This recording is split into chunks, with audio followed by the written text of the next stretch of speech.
All right. Hello and welcome, everybody. It looks it's about time to start this session. I forgot at which time it is in the real venue. It's 5 o'clock in my time zone, and I guess we have various other time zones present here. I see a few people still dropping in and dropping out. Anyway, hello and welcome to C++20 and the more specific topic, templates, and here we talk about concepts. First things first, it's really great, at least in my opinion, that we can have this conference that way, that John and all the others went down and practically make two conferences happen at the same time. So one in the real venue and the other one here virtually, and they're combining them. I think that's incredible. Also, all the volunteers who help running both conferences at the same time. So let's give them, even if a lot of them cannot hear it, give them a warm hand of applause, okay? Because I think it's really incredible what they are doing. Because we are here in the virtual part, this session will be recorded, I think, as all others. You're in webinar mode. That means that by default, you can speak, but nobody will hear you. We can enable speaking rights for you. If we do so, please note that your audio voice will be recorded.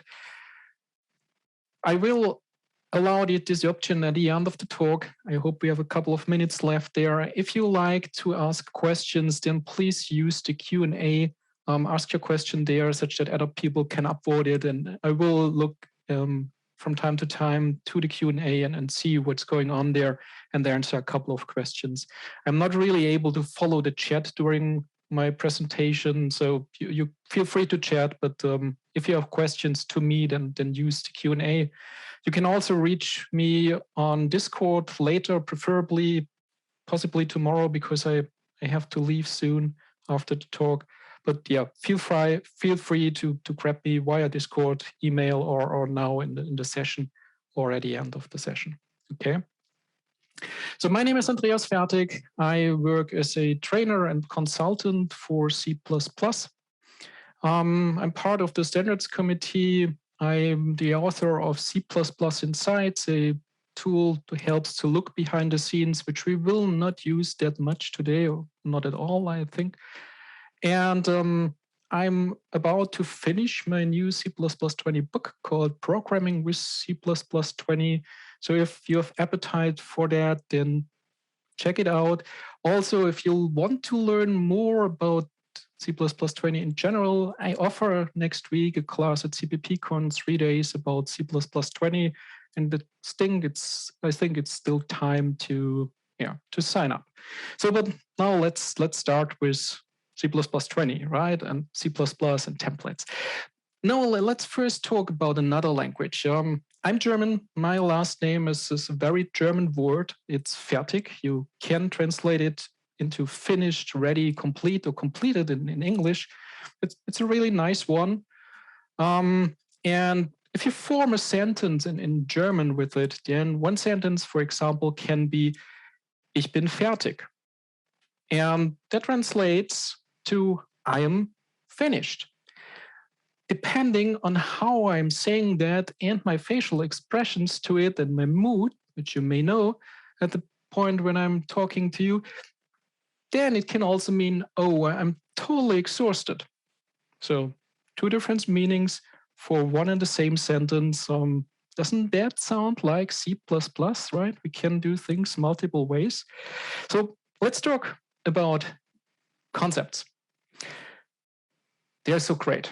With concepts, we can formulate requirements for type the first time in a proper way. If you really want, you can compare it to a std enable if. But it's such a teeny tiny portion out of what std enable if can do. Concepts can do so much more, so it's an unfair comparison, and it's just a teeny tiny part of concepts, but you can compare it if you like. So concepts consist of the definition of a concept, which we got a new keyword for called concepts, and requirements. Can add requirements to a concept, and we have a new keyword for formulating them. That's requires. Because concepts are only interesting or needed in generic code, there are always templates. The figure here at the middle of the slide illustrates this. So they always start with a template head, like we know it from function templates or from class templates. And in there, we can have one or several type names or classes, type and non-type parameters as we want. And then in the second line, of course, it's C++, you can also put it on the same line. There's the keyword concept. So this tells the compiler and to us that we start a concept definition. And then there's the name of the concept. Of course, we want to name that thing. So I picked a really bright one, my concept, that's unique, I think, worldwide. And then I'm assigning the requirements to that concept.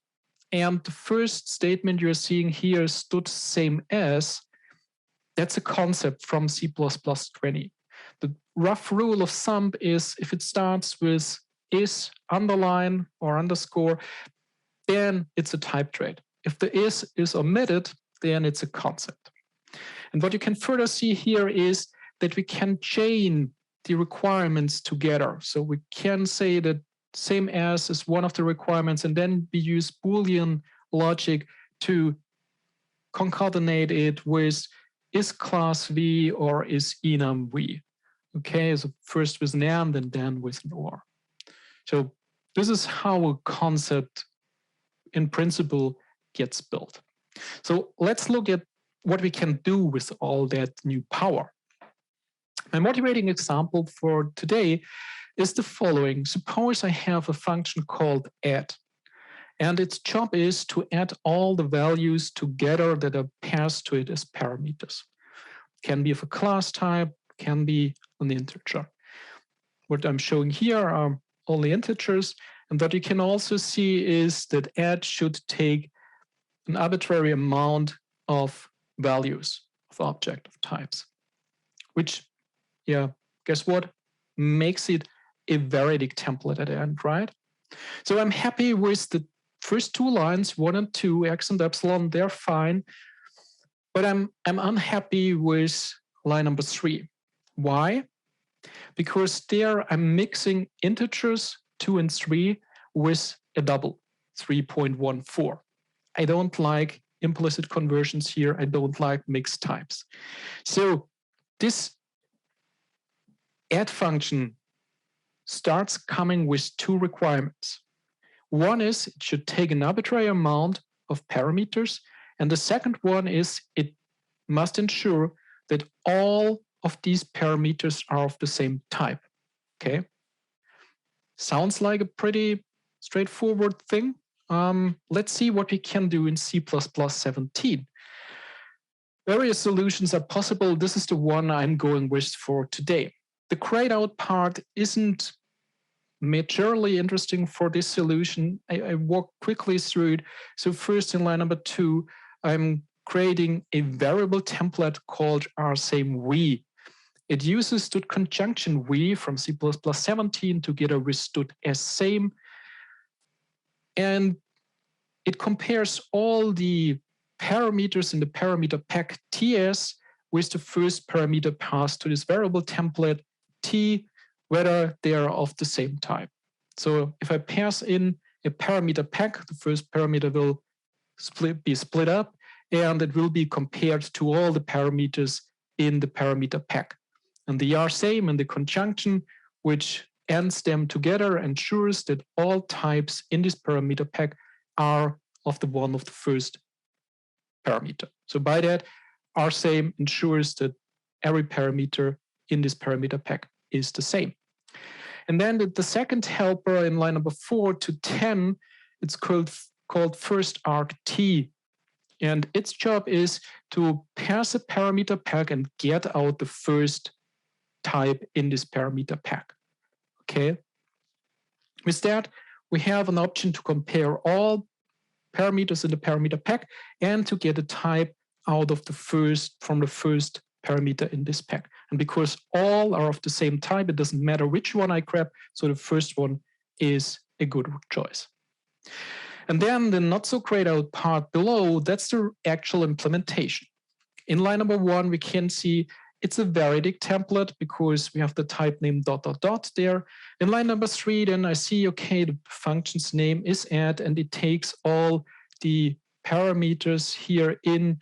And in line number 5, we can see I used C++17's fold expressions to apply the add operation to all the arguments in the parameter pack.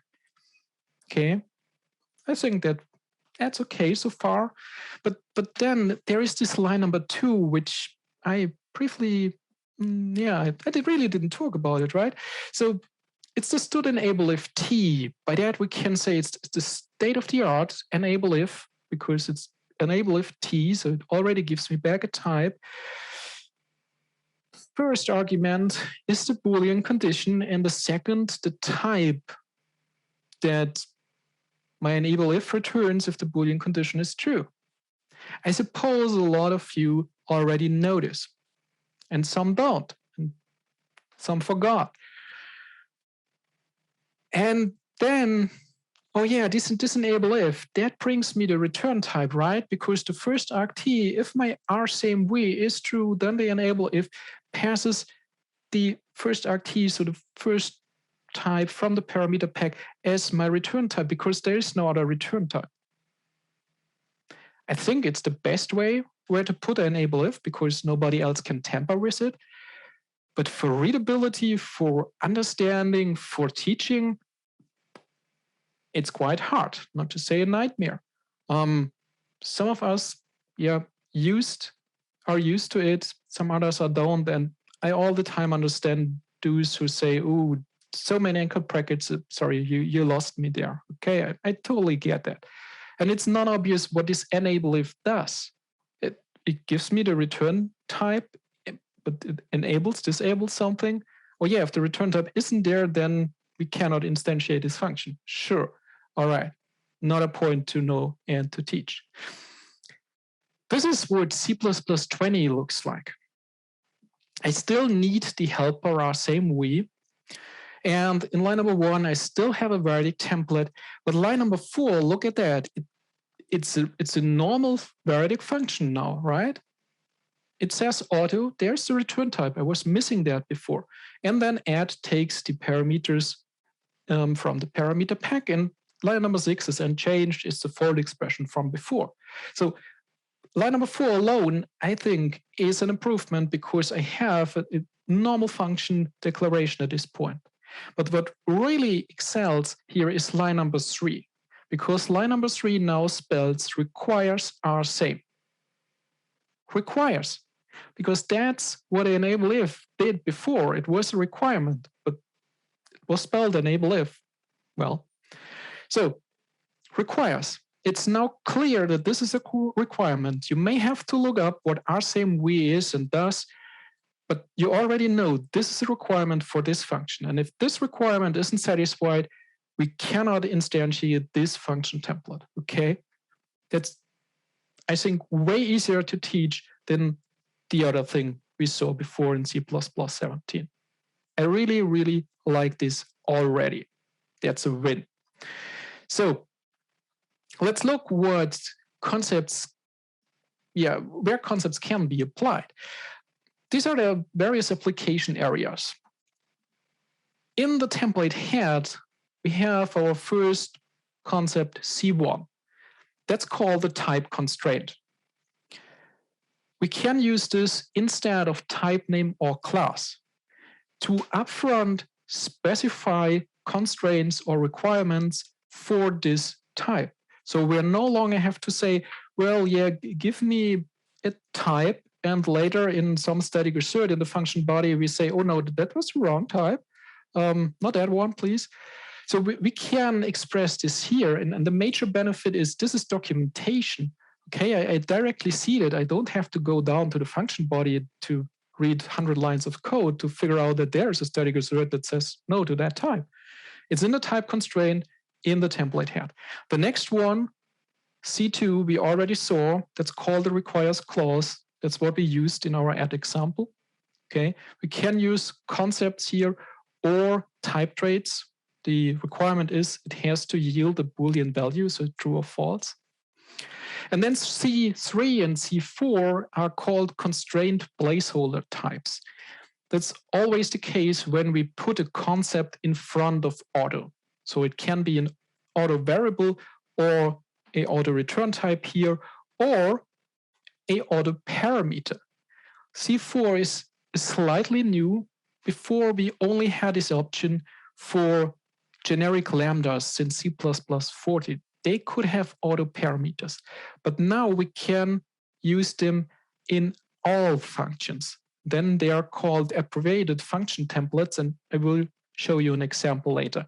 And because it's auto, we can put a concept to constrain it in front of it. And then at the end, we have our trailing requires clause with C5. Same as for the requires clause, we can use concepts or templates at this point. Okay, so these are the application areas for concepts where you can place them. Now going back to my add example, and if we think a little bit more about requirements and what all that means, then we can say currently add only prevents mixed types. And of course, it allows multiple values. So this was one requirement. But there are more, and most of them are very, very implicit. So we can currently call add with only a single parameter, even with 0. And that makes no sense, at least to me. In highly generic code, you can argue that it makes sense, but the name implies that we are adding things together. So calling that thing with 0 or only one argument doesn't make sense. So let's say we want to constrain that. Add must be called with more than one parameter. The other one is that whatever we use to add together must support the plus operation. That's a very implicit requirement made in the function body. It's a design decision at the time we write this function. Of course, plus is very sensible, but we could also have said that the object that gets passed in the type needs to provide a member function called add. We could also go crazy and can say it must support a member function called subtract. I would not advise you to do that, but it's possible. And in all the cases, it's not documented anywhere, but in the def down in the function body of the function template. So that's really bad. And that's the parts that give us these page-long error messages if we pass in a type that does not support this operation. And we have no good way to check that. Then the other thing is the plus operation probably should be no except, because the version of add I showed to you all the time was marked with no except.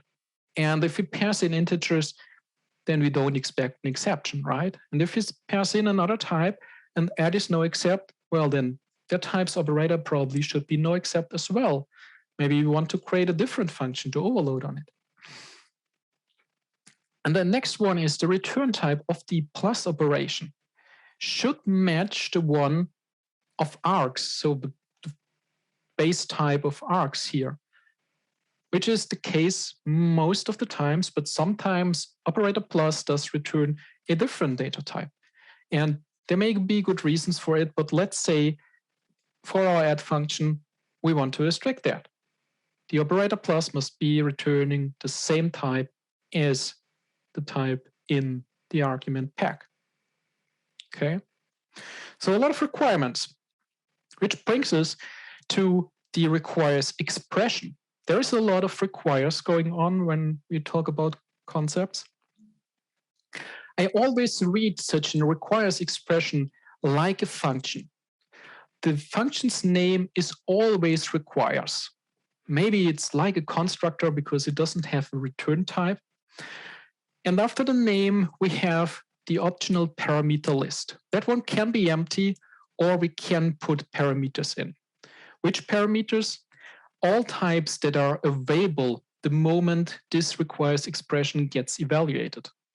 These are built-in types like int, jar, types you pulled in with your headers like std_string, or types that are coming from the concept or from the template where this requires expression is used in. So T and U, for example.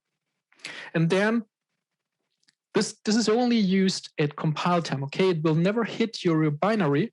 So we can say here T, we can say tref, we can say T star, we can go all crazy with left const and west const at this point. So it's like a function definition, which is never executed in real code, but we will see how handy it is that we have this opportunity at this point. And then we have the body of the requires expression, which funnily comes with one requirement, and that is that it must have at least one or multiple requirements. Makes somehow sense. So the requires clause we previously saw in the concepts C3 and C5 on the slide where I showed the concepts overview, that's a Boolean expression. While a requires expression, as we have it here, is something more complicated.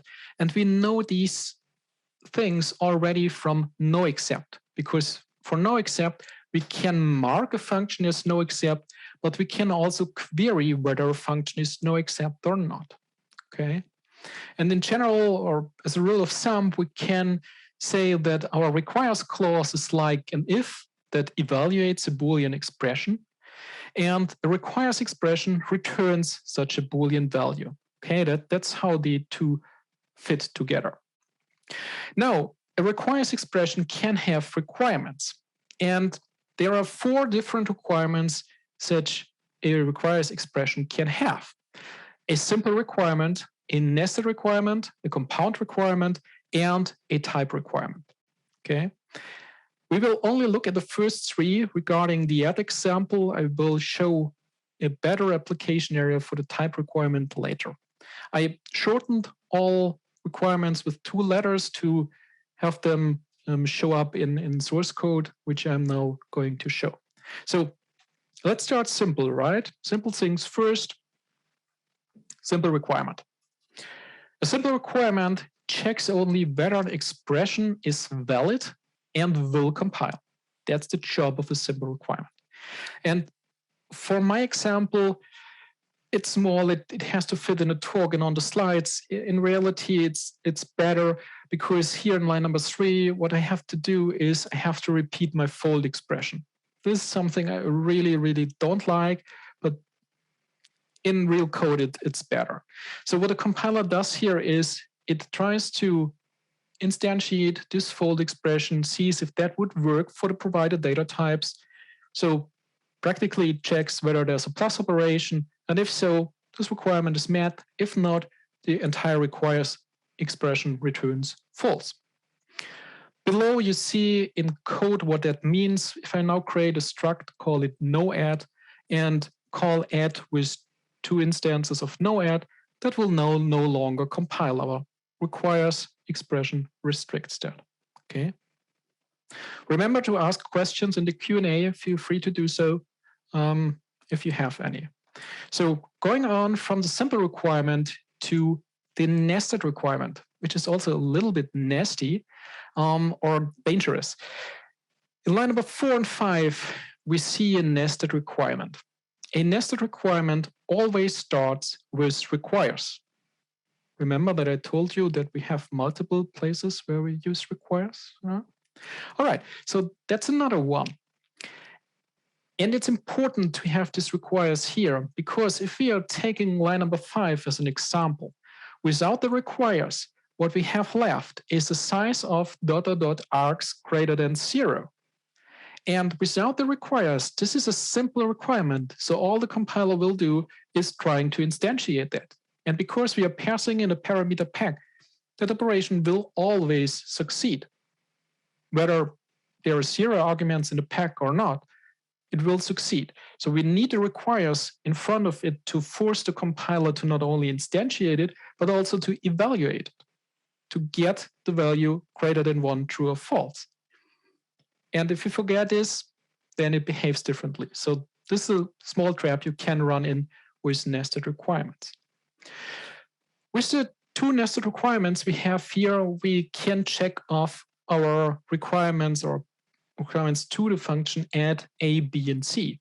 Because now, as the code below illustrates, I can no longer call add with mixed types, so to and no add will not work, and I can no longer call it with simply to. Okay, that's great. And I would say it wasn't that complicated. Now, there are two things missing, two requirements, which brings us to a compound requirement. A compound requirement can do two things. And these are the two things we are currently missing. And you can them in 2 steps or in 1. The 2-step version is line number 8 and 9. I talk later about that. And the do it in 1-step solution is line number 10, which I prefer for keeping my code clean and keep the repetitions down. Because as you can see, line number 10 starts well with my fold expression once more. But as I said, it's probably the example at this point.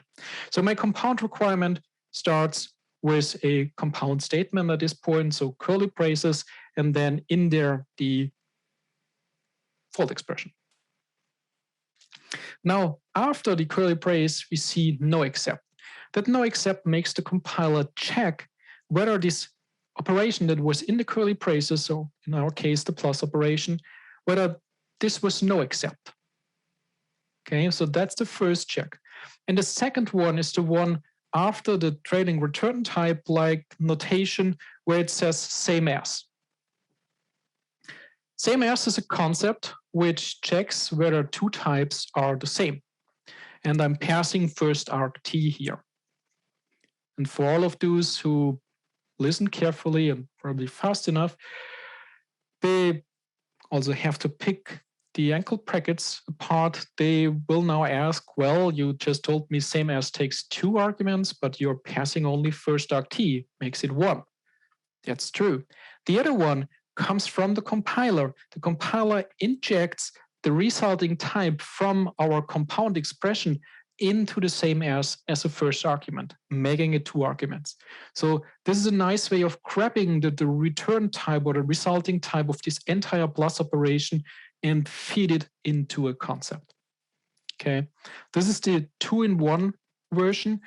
We can also split it like in line number 8 and simply first check for no except, and in line number 9 then check whether the plus operation returns the same type as the first type in our pack. I prefer, as I said, for simplicity reasons, line number 10. And now we can see that all the other requirements are met as well. So A, B, C, D, and E, we can all check them. The sample code below illustrates they will not compile anymore. So excellent job. We formulated a requires expression restricting our add function. But how do we do this? So this thing now needs to get attached to our actual add function, right? And this is one way to do it. It's probably the fastest one. It's called an ad hoc constraint. And you can spot this whenever you see a requires. We have it here in line number 2. It starts with requires, and then the gray part, that's the requires expression we just built together. Okay, it's gray because it's not important anymore. And we plug this into our requires clause. So the first requires is the requires clause using the result from the requires expression we just built. And this is the requires. And whenever you see that, there is a high chance that this is a code smell. Why? Because we just spent 10 to 15 minutes to build these requirements, to build this requires expression. And now we are putting it in a single place. But what if we want to use it in multiple places? Please don't say copy and paste. That's a nil-value answer at this point. I'm not accepting that. So there may be good reasons for having that concept of this requires expression only in this place. Okay, for my specific add example here, you could argue it doesn't satisfy any other functions, requirements, and so forth. Then, okay, make it an ad hoc constraint. But usually you like to make it a concept. Okay, this is our actual first concept we create. The gray part is the requires expression we did build the entire time during this talk. And now in line number 2, I start my concept, giving it the name addable. It's introduced by the unique concept keyword, and it adds the requires expression to it or assigns it to it.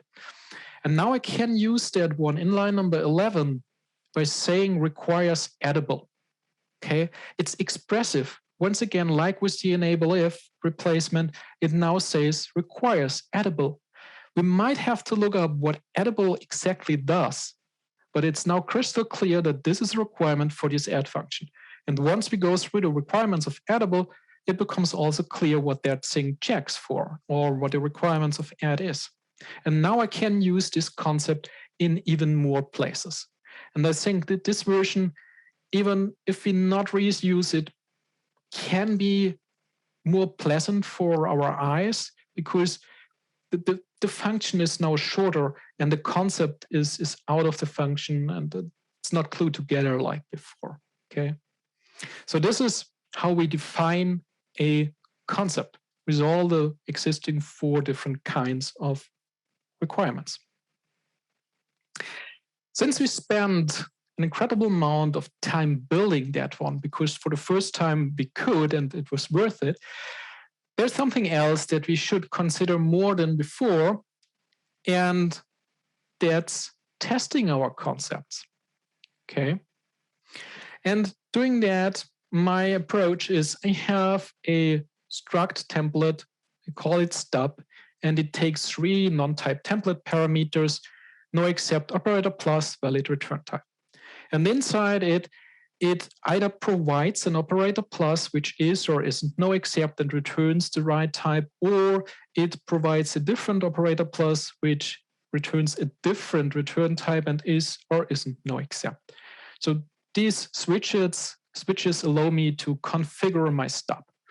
And in line number 16 and 19, I'm creating nice handy names to these stubs using aliases, such that I don't have to remember what exactly stub true, false, true was again.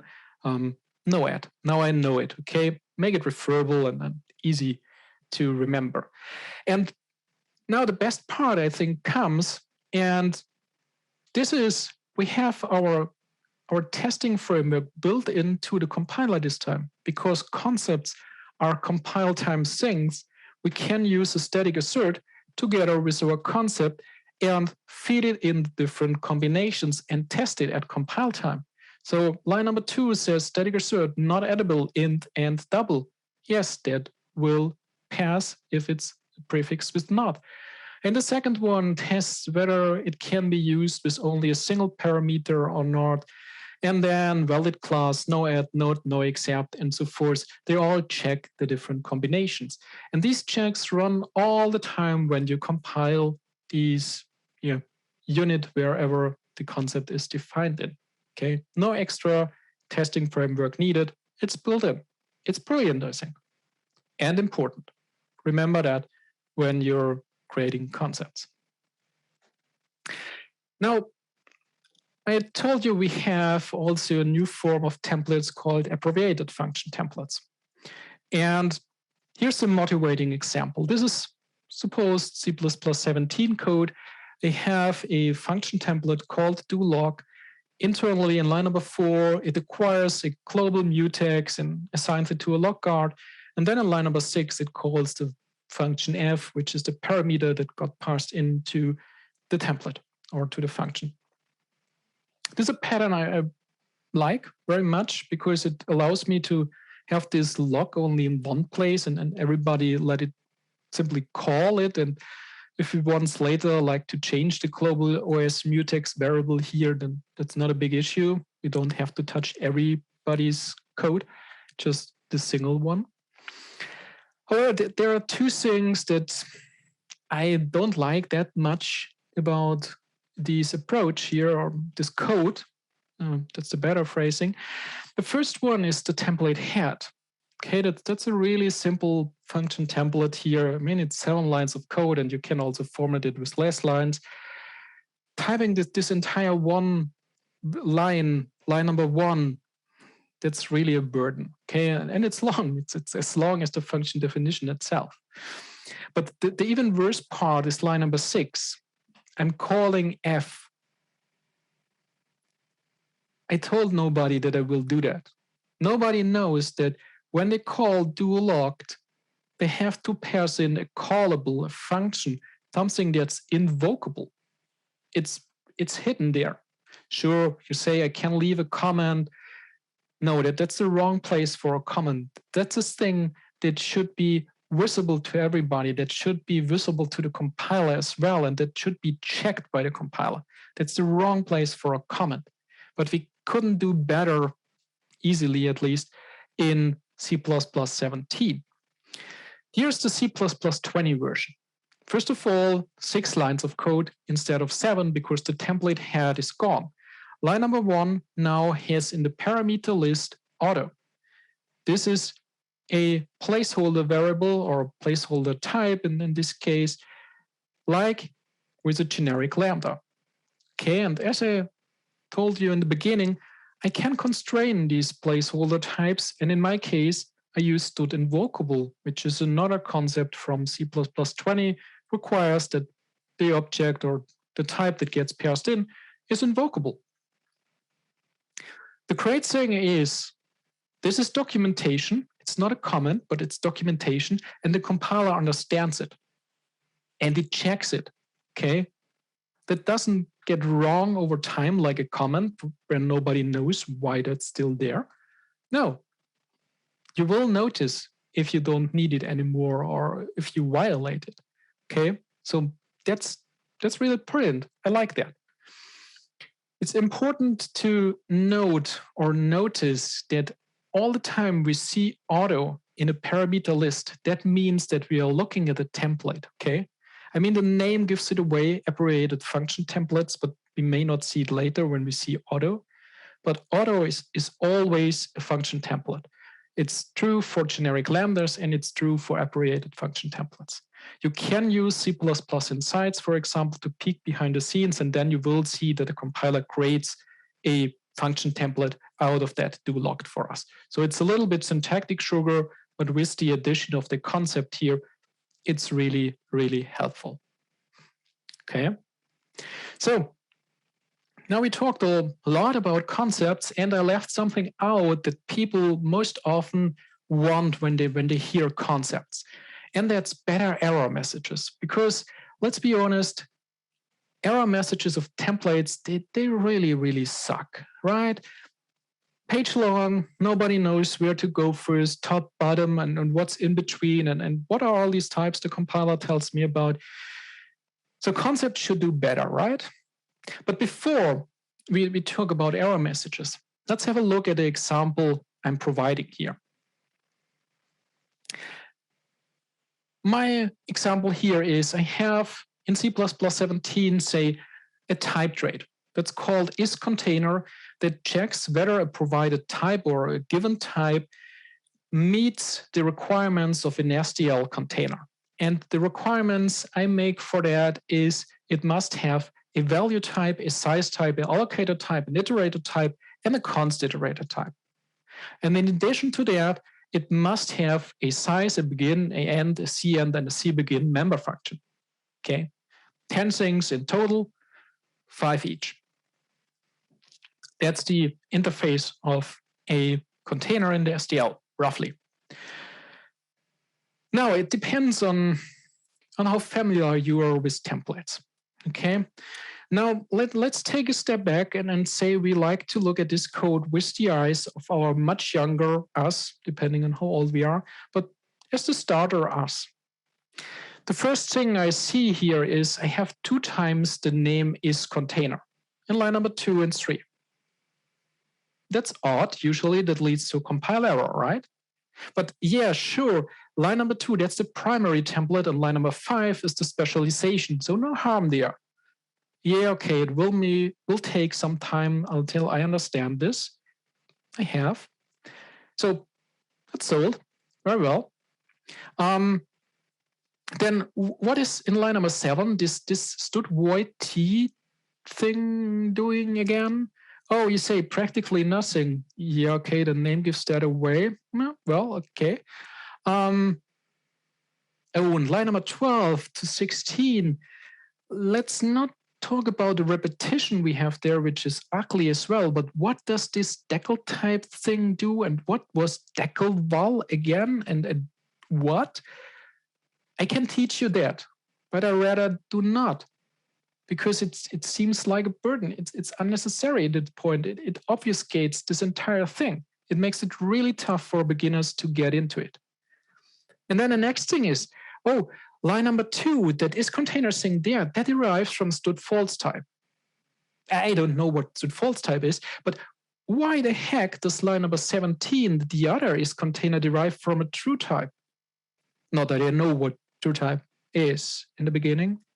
Oh, you say it's from the type traits header, and because it's a primary template and a specialization, it makes sense. And yeah, well, okay.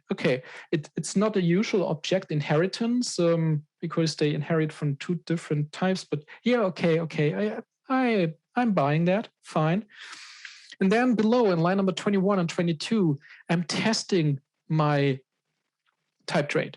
I'm creating a struct A, which obviously is not an STL container, and I ensure that it returns not with my isContainer check, and I ensure that it returns true if I use isContainer with a std vector of int.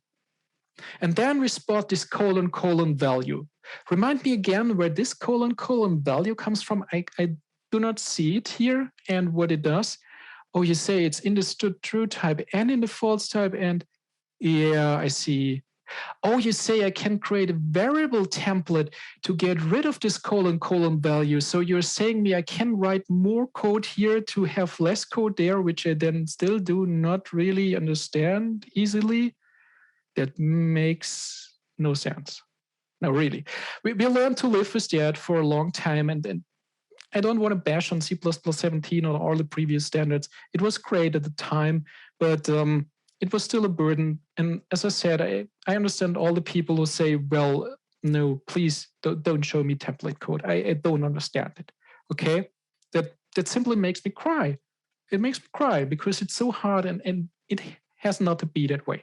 So here is what makes me much more happy. This is the C++20 version. Notably, first thing is only one name, container. I switched from isContainer to container because that was what the standard does as well. Is the type trait, without an is, it's the concept. And then I'm having a requires expression here, starting in line number 2, going down to line number 14. And there in it, in line number 4 to 8, this is a type requirement. It always starts with type name. And its job is to ensure that there is a type in T::. So in the namespace of T, there we check that there is a value type in it, there's a size type in it, and so forth, and that symbol is in a type. That's the purpose of this type requirement. Std void t is gone, by the way, no longer needed. But the most beautiful thing, line number 9 to 13, because I have the option to add the parameter to my requires expression, I can now refer to it, and I can now say t.size. T.begin, T.end. That's normal code, okay? And once we understand we are in a requires expression, this is a check, this is a simple requirement. Compiler only checks whether this is valid for the given type. We are done. No decal type, no decal val. You can learn that if you really need it, but you don't have to anymore at this point. And line number 18 and 19, no : value, no true and false type. So much less to write, to read, and to learn. Isn't that great? Okay, and that's just for the eye, for the learning part. But I promised you error messages. So let's have a look at error messages. This is the code from the slide. This is the C++17 version. It's small because it's not that important. You already saw it on the slide. I added one more thing that's in line number 27. That's another static assert, ensuring with if container whether std array of int of 5 is a container. And you see this line number 27 currently starts with a not. So it's not a container, obviously. The static assert says, once I remove this not, the static assert fires and tells me, oh, the static assert failed due to the requirement of is container. You might call me crazy, but I somehow guessed that because it's the only thing in this static assert. And now it fails, and it tells me that it failed because of that. It prevents shipping that code to the customer. That's perfect, fine, right? But it doesn't help me to understand what the error is. So you might notice, you might not. Imagine you have a new large code base and you are stumbling into something. You have to check a lot of things. So let's see how C++20 does. Okay, here, same code, C++20 code. The requirement here, or the check here, line number 24 in this case, container of std array of type int. Is this true or not? Static assert was negated before I take away the not. Static assert fires, tells me that it's failed. Big surprise. And then tells me it's failed because of the container that wasn't satisfied, the requirement. That's not so important at this point because we only have one requirement in here or one concept, but it will be in a bigger expression. But the really important part here is the third line, the second node, where it says because type name t::: allocator would be invalid. And if I scroll up, you can see it at home probably, there's quizzling marks even under allocator type. Why? Because my std array doesn't allocate dynamic memory. It's one of the important things of a std array that it allocates its memory at compile time. Okay? That's a helpful error message. It's short, it's precise. It really tells me where to go down to, what to investigate. That makes me happy. That makes me smile. I can teach that stuff easily. And if you get it wrong, you get good help from the compiler assisting you in finding where the issue is. Okay, tremendously cool. Now, switching from concepts to other template improvements, let's have a look at non-type template parameters in C++20. We can now have floating point numbers, float and double, as NTTPs. And as line number 6 and 7 illustrate, I can now pass in +0.0 and -0.0. It never mattered for me so far whether 0 is positive or negative, but a lot of people are out there which really need to distinguish these two states. So in C++, we made this work. And there's one thing which I like to show you. It's once again in Compiler Explorer. And this time we are focusing on the assembly. So the code on the left, that's one from the slide, with a little bit more around it to make it compile. And on the right, we are now looking at the assembly. And there we can see in line number 4, this call to fun, which says then 0, 0, 0, a lot of zeros. And this line number 5 starts with a lot of F's and then zeros. And the first one is for the positive 0, and the second one is for the negative 1. If I enable demangling, which I just had turned off before, then we can see it, okay? They are the real values. And there's the reason why and how this works, because the number in hexadecimal notation is preserved. And that also means that our intermediate object files can get larger depending on the non-type template parameters we pass in, okay? It's no matter for your resulting binary because there you only have addresses, but for all the intermediate object files, they may now have longer function names to store, which to call and so forth. So that's worth to know, I guess. So that's non-type template parameters, the first. But we can do more. We can not only pass floating point types, but also classes and structs. So here I have a struct called fixed string. It's a template. It takes a char t and a size tn. And internally in line number 3, it creates then an array of type char t called data with the size n. And it comes with a const export constructor in line number 5, taking a const reference of char t of size n, and it uses the copy n to copy all the data from that string that got passed to the constructor inside data. Now I can use it in line number 8, saying I'm creating a fixed string object, call it fs, and use uniform initialization to pass the string hello C++20 to it. That's cool, right? But yes, you got me there. Technically, no NTTPs are really happening here or nothing new. N would be an NTTP, but that was available all the time. So let's use that fixed string class. And this is now the new part. Line number 1, I can use my fixed string type as a non-type template parameter. I call it str. And I create another function struct, or another struct template called fixed string container. And it comes with a method print. And this print method couts str.data. So my non-type template parameters string effectively. And in line number 10, I'm now creating such a fixed string container. And now we can see for the first time, we can pass a C string in the angle brackets. Call that thing fc, and later in line number 11, I'm calling fc.print, printing out that string I created at compile time. That's nice, right? And we can do a bunch of more things at this point.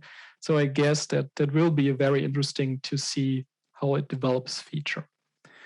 Okay, C++20's non-type template parameters. Let's have another look at more template stuff. This time lambdas with a template head. Here's the motivation. I have this variable max, which is effectively a lambda because we assign a lambda to it. And its job is to figure out which of the two values, x or epsilon, is larger and return that one. And as we can see, it's a generic lambda from C++14 because of the order in the parameter list.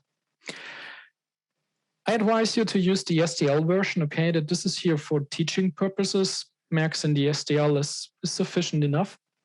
And if I use this lambda here, max, I can call it like in line number 7 with 2,3. I'm happy with that. And I also can call it like in line number 8 with 2,3.0. And that's what I'm not happy about. It's once again mixing types, okay? I don't want that. And there was no real good solution I could recommend before C++17 before C++20 to make this work. It was always like, well, no, it's not code I'm showing you right now. Here's the C++20 version. In C++20, we can have lambdas with a template head. That means after the captures, we have in the angle brackets our template head. Okay, and in there we can put everything we can also put in for a function template. We can use type or non-type parameters. And this enables me now to say that my lambda max now takes a type name t, and I use this t for both parameters x and epsilon. Okay, the rest of the implementation is the same. And this effectively leads to line number 8 still compiles, but line number 9 now stops compiling because of the mixed types. Now we are in the template land, and there no implicit conversions are allowed, except if we really force them. But I don't here. So the compiler says, well, I cannot instantiate max because you're providing me with an int and with a double. I don't know what to do because your template only accepts one type. Okay, this is what I want. failing at compile time. It's really great. And these lambdas with a template head also enable much more code reduction. So it's a cool feature.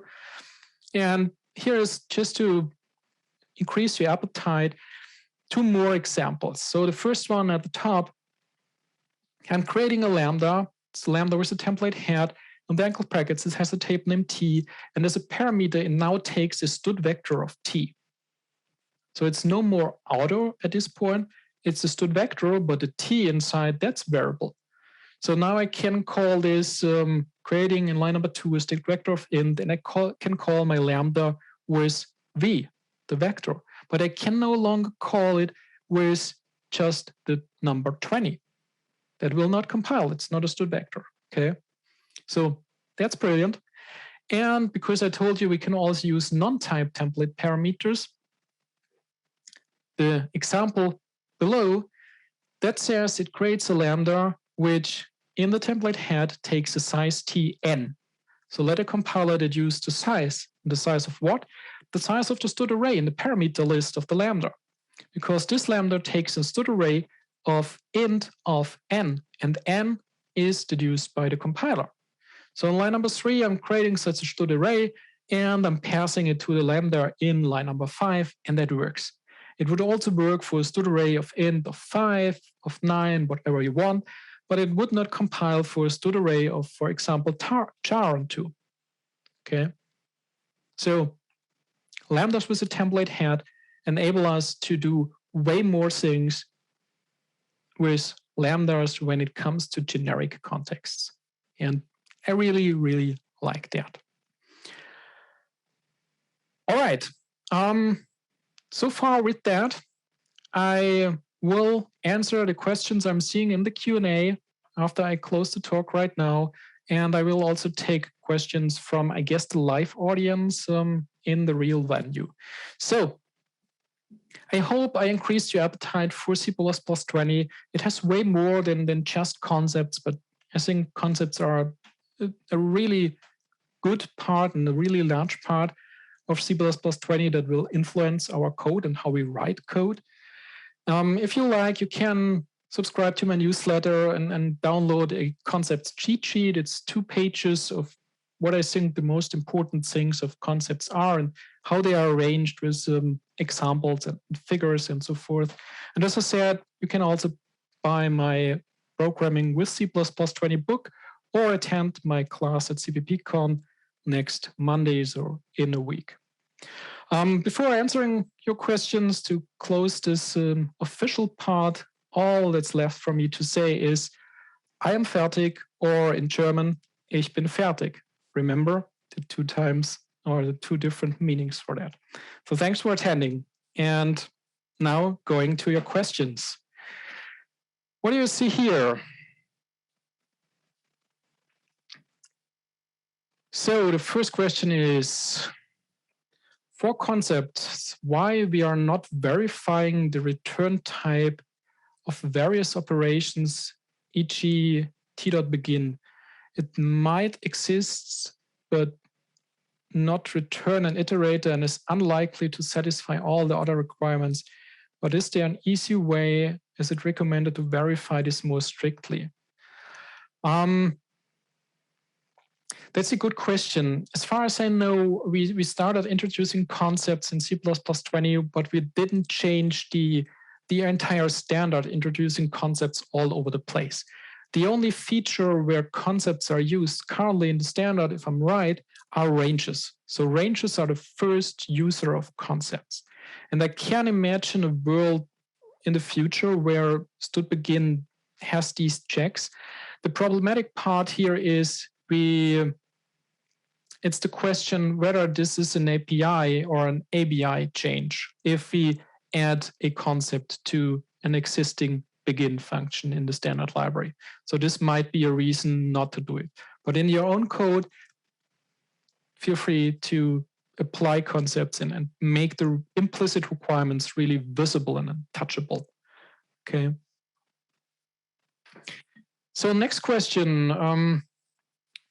You're saying requires in parentheses TT, so we are looking at a requires expression.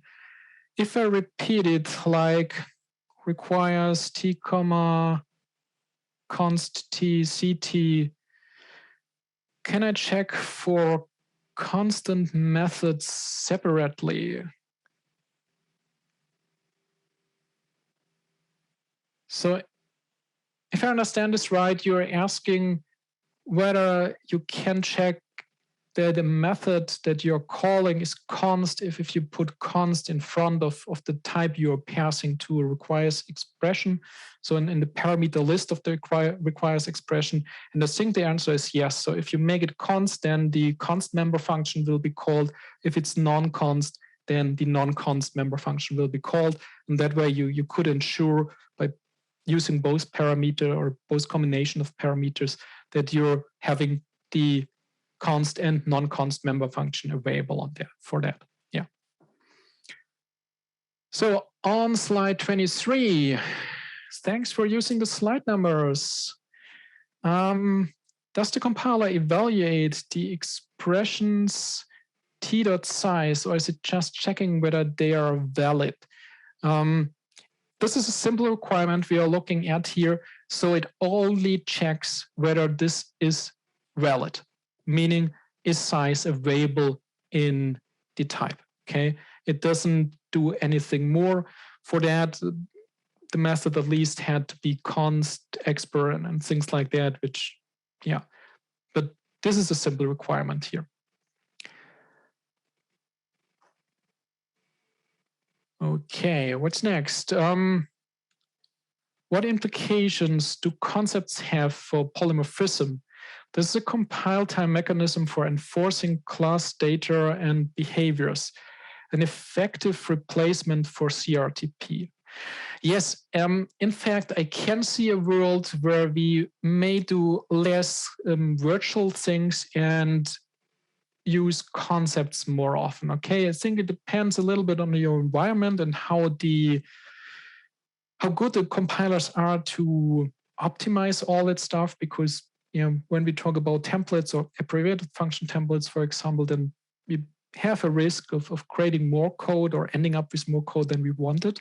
But yes, I can see that, especially in these places where we don't really need the inheritance, but just have to ensure that the type that gets passed in satisfies a dedicated or some interface, that can, in my opinion, in future be a concept and the generic function. It doesn't have to have the base class and override the member functions there and so forth, and we're paying with a vtable and all that stuff.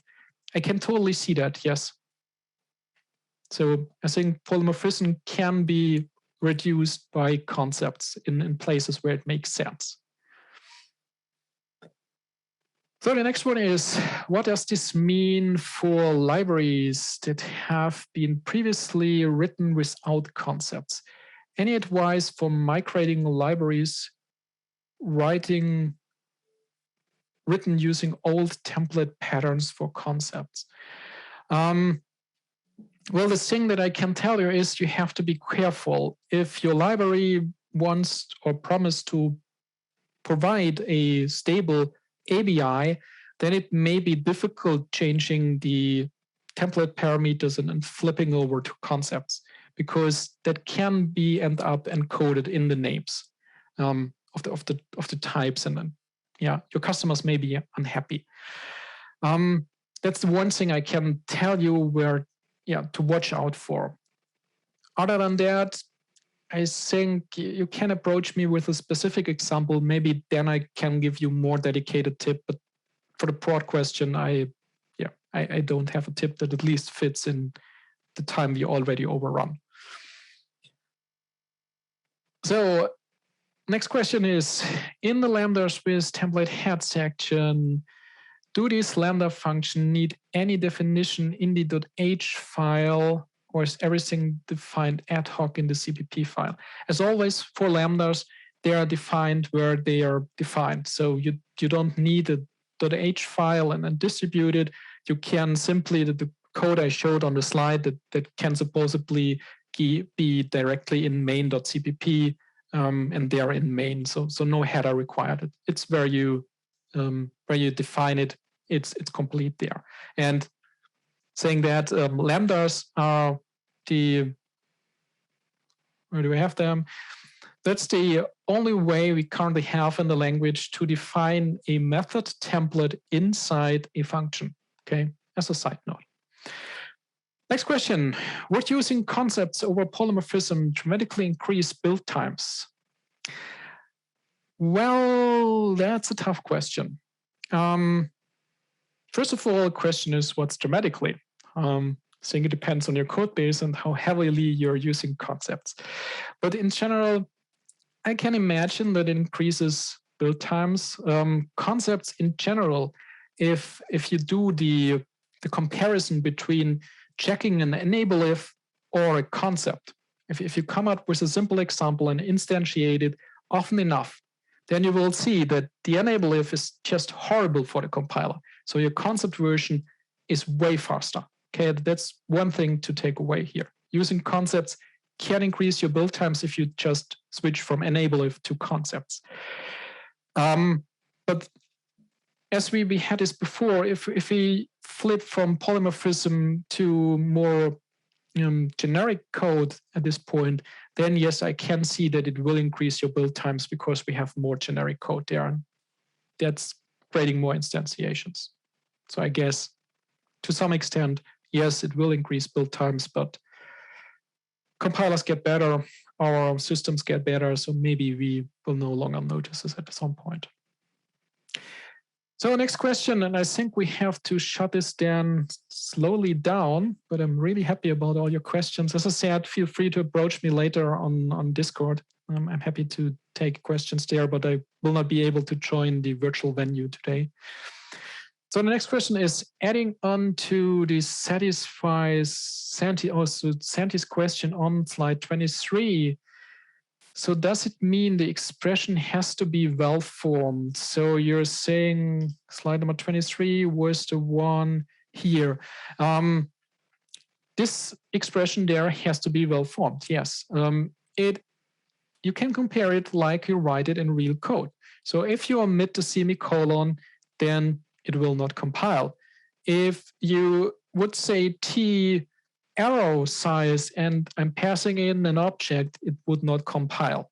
So yes, it has to be a well-formed code at this point, yes.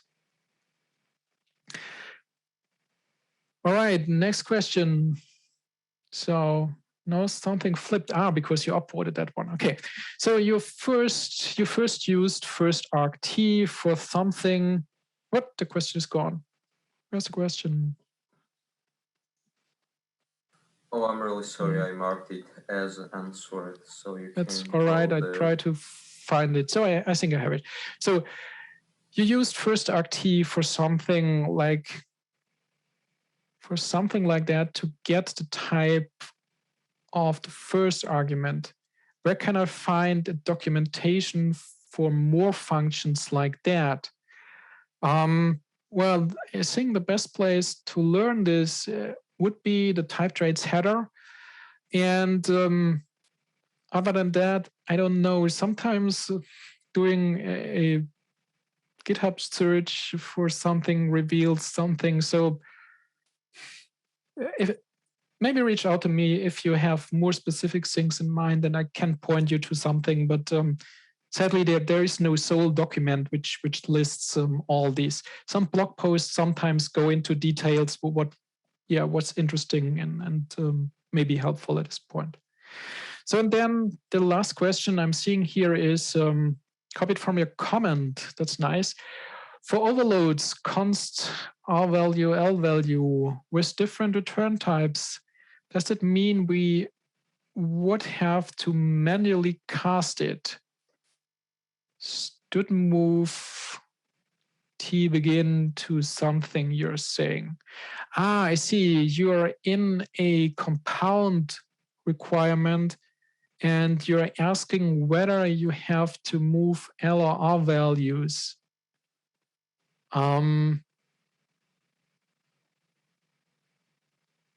And you want to do this because, now I see, you want to do this because you want to check this specific overload of, in your example, the begin function of my type T. So yes, then casting is an option. Yeah, to check even more overloads. Perfect. Yeah, that makes sense. All right. With that, I think we have all currently open questions answered. Thank you very much for them. It was fun. As I said, feel free to grab me for the rest of the week. I'm available on Discord and sometimes at the virtual venue, and ask the questions that are still open. Okay. I hope you enjoyed the talk. And as I said, C++20, it will be great. May take a while until all compilers have the same level of support, but they're getting there. So looking forward to a bright future with C++20 and concepts. Have a nice day, and bye-bye.